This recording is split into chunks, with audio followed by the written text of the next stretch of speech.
Oui, bonjour à tout le monde. Bonjour à tout le monde. Je vais répondre à Monsieur Pendje Germain qui me traite d'un arnaqueur.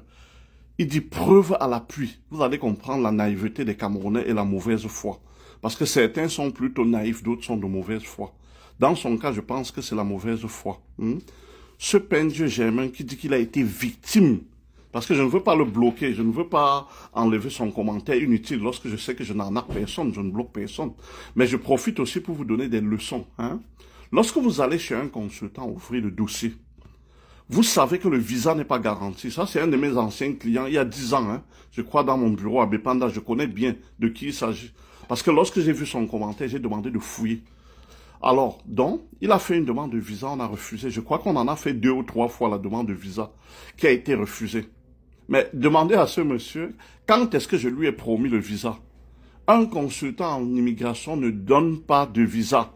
Et moi, je n'ai jamais dit à un client que je suis l'ambassadeur, je suis un agent d'IRCC. Un consultant ne donne pas le visa. Le visa n'est pas garanti 100%. Je l'ai toujours dit dans toutes mes prises de parole, que ce soit dans les chaînes de télévision, même à la CRTV, Télévision nationale camerounaise, j'ai été invité au journal de 20 heures, un reportage où je parlais d'arnaque en matière d'immigration. Vous ne dites pas que quelqu'un vous a arnaqué quand vous êtes venu dans son bureau.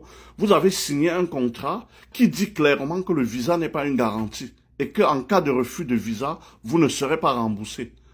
Vous l'avez fait en bonne et due forme. Toutes les sommes que vous avez payées sont légales et vous savez exactement les conséquences d'un refus.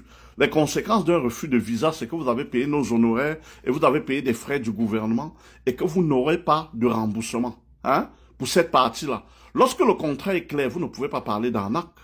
Maintenant, si vous pensez que ça a été mal exécuté, la mauvaise exécution d'un contrat peut donner droit à la réclamation des dommages et intérêts. Si vous pensez que j'ai été négligent et autres, c'est autre chose. Ce n'est pas l'arnaque, ce n'est pas l'escroquerie, ce n'est pas l'abus de confiance. Là, vous pouvez aller dans un tribunal civil maintenant, réclamer des dommages et intérêts compensatoires, ou bien en estimant que le contrat n'a pas été bien fait. Mais monsieur Pendje Germain, je vous connais bien, on ne se cache pas. Et quand j'explique comme ça, moi je ne suis pas compliqué. J'ai plusieurs personnes avec qui je suis au tribunal. J'ai la prochaine audience en septembre. 22 septembre, j'ai audience. Vous pouvez venir au tribunal de première instance de Douala-Bonanjo. Avec un client qui est venu toujours comme vous là. Me dit que je suis arnaqueur parce qu'on lui a refusé le visa. Le 22 septembre, le matin, allez au tribunal à Bonanjo. J'ai rendez-vous avec l'un. Donc, attention, si vous répétez encore cela, alors que ce n'est pas vrai, moi je vais vous envoyer une convocation. Ok. Oui, bonjour, monsieur Option to Win. Vous voyez, c'est quelqu'un qui fait des remarques, qui fait des critiques, mais sans m'insulter. Vous voyez, lorsque c'est comme ça, on peut échanger même toute la journée parce que c'est intellectuel. Donc, c'est sûrement un intellectuel qui me répond et je lui réponds aussi comme un intellectuel. Si je me trompe, je le saurai. S'il se trompe, il saura. Alors, je vais répondre en 2 parties parce que je crois que c'est long. Monsieur Option to Win. Première chose, vous avez invoqué la règle latine nemo auditor propriam turpitudinem allegem. C'est-à-dire, nul ne peut prévaloir de sa propre turpitude pour agir en justice. Vous avez invoqué la loi, la règle. Non, se prévaloir de sa propre turpitude, première chose, première condition pour qu'on invoque cette règle, il faut que l'acte que je posais au départ soit déjà conclu comme illégal, comme anormal. Donc, on ne peut pas invoquer la règle. Parce qu'au départ, celui qui vient vivre au Québec, mais qui n'avait pas l'intention au moment de faire sa demande de résidence permanente, de venir vivre au Québec, mais qui finit par vivre au Québec parce que son intention a changé, ça c'est bien autre chose. On ne peut pas invoquer la règle parce que il n'était pas dans l'île, il n'a pas posé un acte illégal pour venir réclamer un droit. Donc moi je pense déjà sur ce point que on n'invoque pas la règle. Et de 2, excusez, j'insiste, je ne suis pas en train de vous dire d'utiliser des tournures pour partir au tribunal par la suite. Je ne suis pas en train de demander aux gens de le faire, d'avoir entrée express et venir vivre au Québec. Il faut qu'on soit très clair. Mais je dis bien, mais sauf que sur le plan du droit, c'est une possibilité. C'est ce que je dis. Je ne dis pas que vous ne pouvez pas avoir de problème en fonction de l'agent qui traite votre demande de citoyenneté. Vous pouvez avoir un problème. Mais vous serez obligé d'aller expliquer. Je connais des gens, je vous dis, qui ont eu des problèmes et des gens qui n'en ont pas eu. Mais ici, on parle du droit. Donc, dans le sens du droit, je vais répéter. Ici, j'ai pris le livre de Monsieur Lemieux, Droit administratif, doctrine et jurisprudence. hein, que vous pouvez voir là exactement, monsieur, mon collègue juriste. Alors, dans ce livre, il est bien écrit. L'administration tant fédérale que provinciale est assujettie à la Charte canadienne des droits et libertés, introduite dans la Constitution du Canada en tant que partie de la loi constitutionnelle, dont la Charte a une valeur constitutionnelle. Et ensuite, à la page 149, monsieur Lemieux dit ceci. La Constitution du Canada est la loi suprême du Canada. Elle rend inopérantes les dispositions incompatibles de toute autre règle de droit. Elle rend inopérantes les dispositions de toute autre règle de droit. Ça veut simplement dire quoi? Vous ne pouvez pas utiliser une règle de droit qui est contraire à la Constitution. Vous ne pouvez pas faire valoir une règle qui est contraire à la Constitution. On se comprend. La personnification. La Sûreté du Québec ont interrogé des voisins. Est-ce bon signe pour ma demande d'asile? Ben, ça n'a rien à voir. Si on a interrogé vos voisins, où est le problème? Hein? Je ne vois pas où est le problème. Mais maintenant, est-ce que vous avez commis des crimes? C'est autre chose. Vous n'avez pas dit si vous avez commis un crime. Oui, si vous avez commis une grande criminalité, votre demande peut être suspendue. Ok.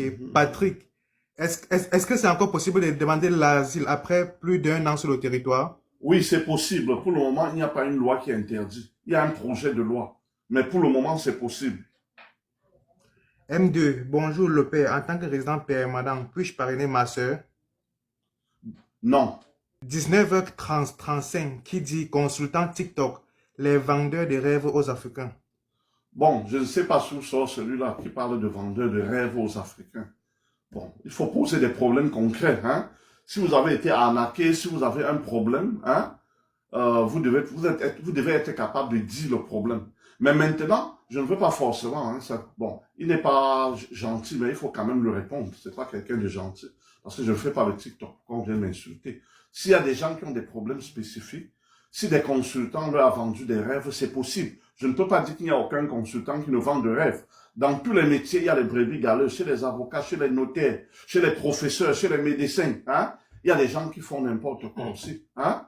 Donc, je ne peux pas prendre la défense de tout le monde, mais je sais que le corps des consultants est un corps bien organisé et que si quelqu'un vous arnaque, si quelqu'un vous vend seulement le rêve, vous avez le droit de lui porter plainte au collège des consultants en immigration et en citoyenneté. Hein? Je vais vous présenter sur quelle bannière je travaille. Hein?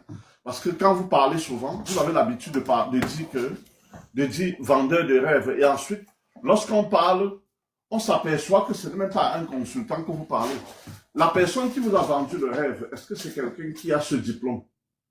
Est-ce que c'est quelqu'un qui a ce certificat? Je suis membre du collège des consultants en immigration et en citoyenneté du Canada que vous pouvez retrouver. Et il y a un processus de plainte là-bas. Hein? Maintenant, vous partez voir des gens qui ont ouvert des bureaux au quartier et qui n'ont rien de consultants, qui n'ont même jamais été au Canada. Ils font n'importe quoi. Ils vous racontent n'importe quoi pour vous faire venir au Canada. Et ensuite, vous estimez que le rêve est vendu. Donc, voilà exactement mon travail. C'est un travail légal. J'ai été à l'école pour ça. Hein? Et je suis honnête. Et je dis toujours à tous ceux qui disent souvent que je les ai arnaqués parce que j'ai fait quelques publications. Une fois, il y a des gens qui sont venus parler que des bandits, des ceci. Bon, je comprends. Quand on est illettré, ça peut souvent faire problème. Hein? Vous venez dans un bureau, dans nos bureaux à l'étranger. Vous dites que je veux aller au Canada. Nous, on vous dit clairement que ce n'est pas moi qui donne le visa pour le Canada. Je ne suis pas l'ambassade. Je ne suis pas un agent de visa. Mais je suis un facilitateur. Je suis un intermédiaire. C'est-à-dire, je suis comme, entre guillemets, l'avocat du visa. Je viens défendre votre cause et je vous présente bien le dossier. Mais attention, je n'ai pas de certitude d'avoir le visa. Je suis comme, entre guillemets, l'avocat du visa. Je viens défendre votre cause et je vous présente bien le dossier. Mais attention, je n'ai pas de certitude d'avoir le visa. Parce qu'aucun visa au monde n'est garanti. Hein? Lorsque vous partez dans des agences qu'on appelle chez nous les consultants fantômes et on vous garantit les visas, vous payez et demain vous n'avez pas le visa. Ça, c'est votre problème. Il faut savoir choisir l'agence où vous partez. Donc, chez nous, lorsque vous venez, on vous dit clairement que le visa n'est pas garanti.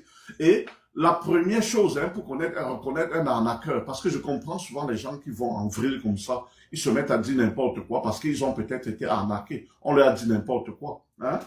Il faut être certain, votre contrat dit quoi?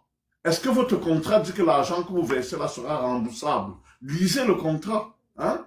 Ce sera remboursable en cas d'échec ou pas. Et quand vous en êtes quelque part, on vous dit que le visa est garanti à 100%, fuyez. Personne ne peut garantir le visa. Personne ne peut garantir. C'est pas nous qui le donnons. Même le ministre au Canada, là, il ne peut pas garantir un visa, hein, parce que l'agent a un pouvoir souverain. Hein. L'agent est indépendant qui donne le pouvoir à une appréciation indépendante et discrétionnaire. Le ministre peut lui demander de donner un visa, il dit je ne donne pas. Hein? C'est comme ça que ça se passe au Canada. Maintenant, pour le rêve, ceux qui disent aux gens à l'étranger que venez au Canada, vous avez tout. Tout est gratuit, tout est facile. Non, ce n'est pas vrai.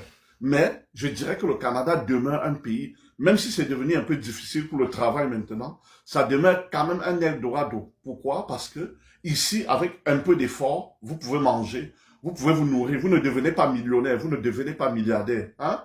Mais vous pouvez vous nourrir, vous pouvez manger, vous pouvez vous soigner gratuitement, hein, avec juste un peu d'effort. Or, dans nos pays du tiers-monde, africains et autres, parfois, malgré les efforts, malgré les diplômes, on va travailler pour 40, 50 000 parce qu'il n'y a pas moyen.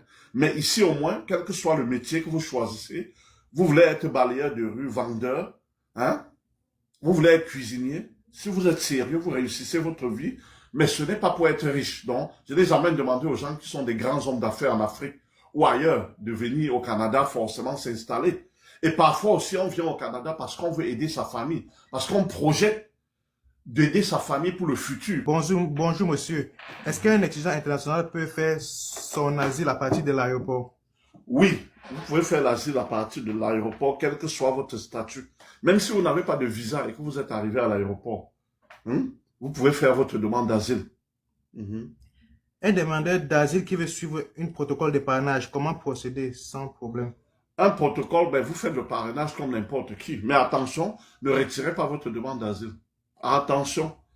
Hein? J'ai vu des gens qui, dès qu'ils se sont mariés, sont allés retirer leur demande d'asile. C'est fatal. Dernièrement, vous avez répondu à une question. C'était, je demandé si quelqu'un qui a un permis fermé peut faire le convoiturage. Vous avez dit non, c'est toujours mal de garder l'argent, mais j'ai fait des recherches. J'ai trouvé ce qu'on a dit non, c'est à but non lucratif. On ne Non. considère pas ça. Comment c'est à but non lucratif? Qu'est-ce que vous dites? Hein? Comment vous Ah, dites que c'est à but non? Il faut faire des recherches. J'espère que vous n'êtes pas allé dans l'intelligence artificielle qui donne souvent des réponses. Mais comment but non lucratif, ça veut dire que on le fait pour ne pas gagner. Hein? Comment vous pouvez oui, dire que puisque, le covoiturage oui, c'est à but non lucratif? oui, puisque l'expression du chômage, j'avais posé cette question. On m'a dit oui, puisque le convoiturage, au fait, on dit qu'à la base, au Canada, ça a été accepté pour faciliter, pour aider certaines personnes à se déplacer. C'est pour Non, ça que, c'est pour ça que, on disait ceci. On dit quand tu t'inscris à ça et qu'il y a le nombre de tours que tu fais par jour, même par semaine, on va te bloquer parce que c'est pas fait pour gagner de l'argent. non, ce n'est pas fait pour gagner de l'argent. Donc, ce que vous dites donc, c'est que si vous faites le covoiturage et que chaque semaine vous gagnez 100 000, 100 dollars, ce n'est pas de l'argent gagné, c'est non lucratif. Est-ce qu'on sait ce qu'on appelle plus non lucratif? Si vous êtes étudiant et que chaque semaine vous faites le covoiturage et vous gagnez 100 dollars par mois, par semaine, à la fin du mois, vous avez 400 dollars vous-même, logiquement. Vous avez Mais gagné. C'est un c'est gain. pour ça qu'il y a il y a un taux limité par rapport à ça, ce qu'on m'expliquait, qu'il y a le nombre de voies que tu peux pas faire. C'est-à-dire, comme tu as parlé de 100 000 dollars, de 100 000 dollars, on le permet, je sais pas, il m'a dit il ne sait pas trop, mais il y a un quota que tu peux pas continuer, tu peux pas atteindre. Bon, à but non lucratif, oui, la définition, ça veut dire pour ne pas s'enrichir. Donc, c'est pas un truc qui est fait pour Non. s'enrichir, Regardez, c'est pour les fins pour aider les d'immigration. gens. Oui. Ici, vous savez, il y a des définitions qu'on donne pour des fins d'immigration et des définitions que l'on donne, et des définitions des choses que l'on dit. Il y a des choses à des fins d'impôt, à des fins d'immigration, à des fins familiales, sont différentes. Ici, je vous dis, pour des fins d'immigration, qu'est-ce qu'un travail? Pour les fins d'immigration, c'est ça qui nous intéresse, hein? Ce n'est pas ce que ceux qui font le covoiturage ou les fins d'immigration, c'est ça qui nous intéresse, hein? Ce n'est pas ce que ceux qui font le covoiturage ou ce que le Canada dit des gens du covoiturage. Mais pour des fins d'immigration en droit, on va définir ce que c'est qu'un travail. Hein? Pour l'immigration, le travail, c'est ce que vous faites, ça vous donne de l'argent. Hein? Vous faites Ça veut dire que A. ça veut dire que si vous faites le bénévolat et qu'on vous donne de l'argent chaque fin de semaine, est-ce que Non, ce n'est plus c'est le 100 000? bénévolat. Ce n'est pas Non, le bénévolat. non, je veux dire, non, je dis, s'il faut s'en tenir à votre définition, on dit que ce que tu fais, qui te donne, que tu travailles, te donne de l'argent. Ça veut dire que quand tu fais le bénévolat, si on te donne 50, disons 100 000 dollars par semaine, 100 dollars par semaine pour le bénévolat. Ça veut dire qu'est-ce que tu gagnes de l'argent, non? Mais tu travailles par contre. Non, vous gagnez de l'argent. Vous faites Mais quoi? si tu fais du bénévolat et qu'on te donne, parce que les gens qui font le bénévolat, parfois on les donne de l'argent chaque fin de semaine pour les encourager, non? Non, on vous donne ça dans l'informel, mais légalement, vous n'avez pas le droit. C'est exactement comme les filles qui disent qu'elles font des tresses pour leurs amis. Vous avez vu les gens qu'on a renvoyés du Canada, on avait dit de ne pas travailler. Elles ont dit qu'elles faisaient des tresses pour leurs amis et que l'ami donnait un peu d'argent seulement pour les dépanner. Mais ça n'a pas joué. Il y a une fille camerounaise qu'on a renvoyée du Canada pour ça il y a quelques années. Vous Mais ça veut dire gagnez. que le bénévolat, l'argent qu'on dit dans ton compte, c'est informel. J'ai ma cousine, on lui vit là, on a son compte. Non, écoutez, si on vit déjà dans son compte, ce n'est plus informé, mais c'est sur la base de quoi? Sur quel fondement juridique on lui vit de l'argent? Non, elle fait du bénévolat. Et Mais pas ce n'est souvent, on lui donne ça comme un transport, c'est ce qu'elle m'a dit. En fait, on, on lui donne comme un transport, on lui aurait donné la carte d'autobus. Hein? Travailler, c'est faire quelque chose et être rémunéré. La rémunération, c'est l'argent, on vous rémunère. Hein? Si on vous donne de l'argent, je n'ai pas de doute dessus. Hein? Envoyez-moi même en privé, vous m'envoyez vos sources. Comme on ne va pas passer la journée dessus. Vous n'avez pas besoin de payer 200 dollars. Dis qu'on a commencé un débat. J'aime les débats intellectuels, quoi. Parce que parfois aussi, on peut tirer quelque chose de ça. Vous avez les numéros de téléphone, non? Envoyez-moi en privé. Hein? On pourra continuer, mais pour les fins, vous n'avez pas? Le numéro WhatsApp, c'est le 514 560 58 82.